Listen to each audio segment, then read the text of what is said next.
सिमरन कारज पूरे, प्रभु के सिमरन कब न छोड़े। प्रभु के सिमरन हरि गुण बानी, प्रभु के सिमरन सहज समानी। प्रभु के सिमरन निश्चल आसन, प्रभु के सिमरन कमल बिगासन। प्रभु के सिमरन अनहद प्रभु सिमरन का अंत न पाए।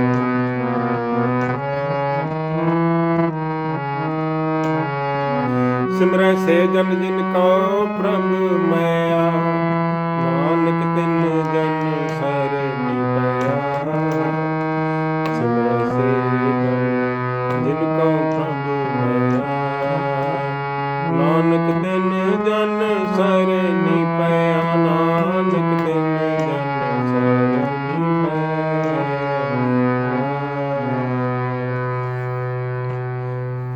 वाहिगुरु जी का खालसा, वाहिगुरु जी की फतेह। गुरबाणी कीर्तन कथा की इस लड़ी में आपका बहुत स्वागत है।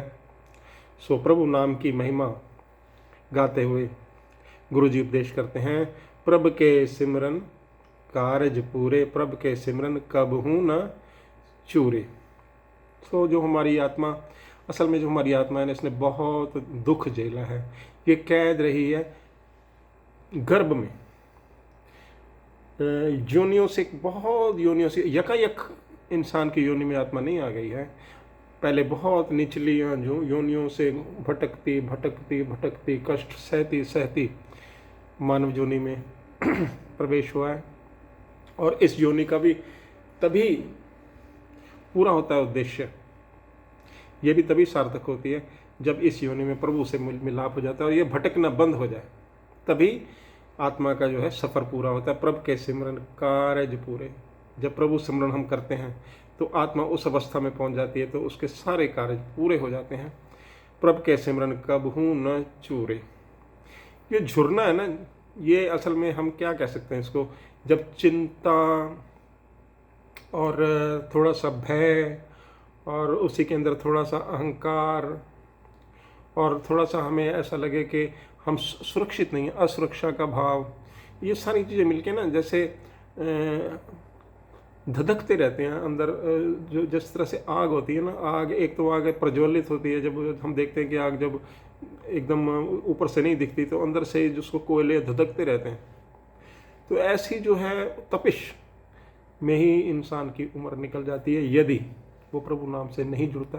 जैसे नाम के व्यापारी इस दुनिया के बाजार में आए हैं ना, उनका कार्य पूरा ही तब होता है जब वो इस वस्तु का जो है सौदा करते हैं, प्रभु नाम का सौदा करते हैं, तो उनका कार्य पूरा होता है। वरना अधूरेपन की तरफ ही जीवन चला जाता है और जीवन निरर्थक हो जाता है, अधूरा का अधूरा ही रह जाता है। प्रभु के सिमरन हरिगुण बानी, प्रभु के सिमरन सहज समानी। प्रभु सिमरन में ही हरिगुण गायन है। जब हमारी चिंतन में, हमारे मनन में प्रभु सिमरन होता है, प्रभु होता है, अहंकार नहीं होता, कुछ और नहीं होता है, तो वही प्रभु का गुणगान, हरिगुण बानी होती है। फिर गुरबाणी भी अपने आप जो है सहज हमें अच्छी लगने लग जाती है। प्रभु के सिमरन सहज समानी। तो सहज एक आत्मिक अवस्था है जिसमें एकदम से हर्षित होना, एकदम से निराशा में जाना, ऐसा नहीं होता।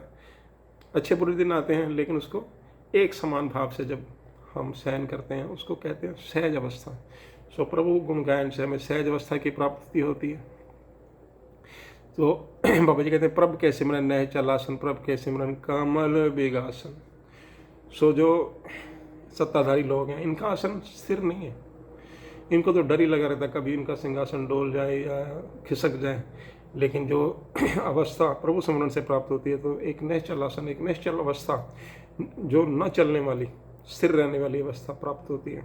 प्रभु के सिमरन कमल विकासन। सो हमारा मन है ना कमल रूप होता है, तो ये जो है ना फलेगा फूलेगा तभी ना, प्रफुल्लित तभी होगा।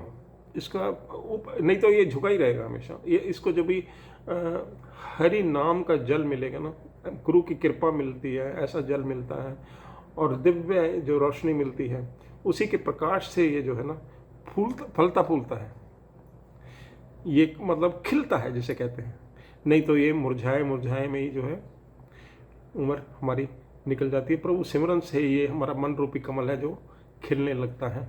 प्रभ के सिमरन अनहद चुनकार, सुख प्रभ सिमरन का अंत ना पार। सो एक अनहद की धुन होती है जिसकी कोई हद नहीं। ऐसी ध्वनि, ऐसी आत्मिक ध्वनि में आत्मा जो है मस्त रहती है। अनहद झुनकार, सुख प्रभ सिमरन का अंत न पार। और प्रभु सिमरन में कितना सुख हासिल होता है, इसका कोई अंत पारावार नहीं है। क्योंकि जो प्रभु का सिमरन ना प्रभु है परमानंद, परमानंद से तो आनंद ही आनंद प्राप्त होना है, और उस सुख का कोई अंत और पार नहीं हो। परमानंद की अवस्था में आत्मा चली जाती है। सिमरय से जन जिनको प्रभु मैं नानक तिन जन सरनी पया।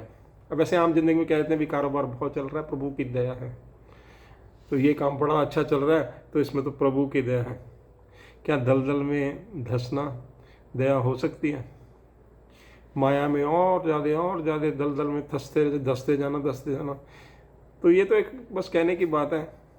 वरना जब इस दलदल से मुक्ति मिलती है, जब प्रभु में आत्मा, प्रभु इन चीज़ों को छोड़कर जिस व्यापार के लिए आत्मा आई है वो सौदा करती है, और प्रभु स्मरण में, चिंतन में जब लीन होती है, इन चीज़ों से छुटकारा पाती है, दलदल से ऊपर उठती है, उससे मुक्ति प्राप्त करती है, तो उसे कहते हैं प्रभु की बहुत दया हुई।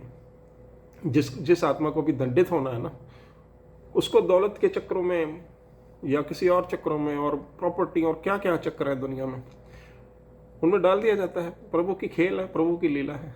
परंतु जिस आत्मा पर प्रभु की कृपा होती है, दया होती है, सो उसकी भटकना फिर उसके बाद पूरी हो जाती है। वो उस दलदल से ऊपर उठता है, प्रभु में लीन हो जाती है वह आत्मा, और उसका सफ़र भी इस तरह से पूरा हो जाता है। और ऐसी शुभ आत्माओं के हम शरण में जाएं, ताकि हमें भी आशीर्वाद प्राप्त हो, हमारा भी कल्याण हो।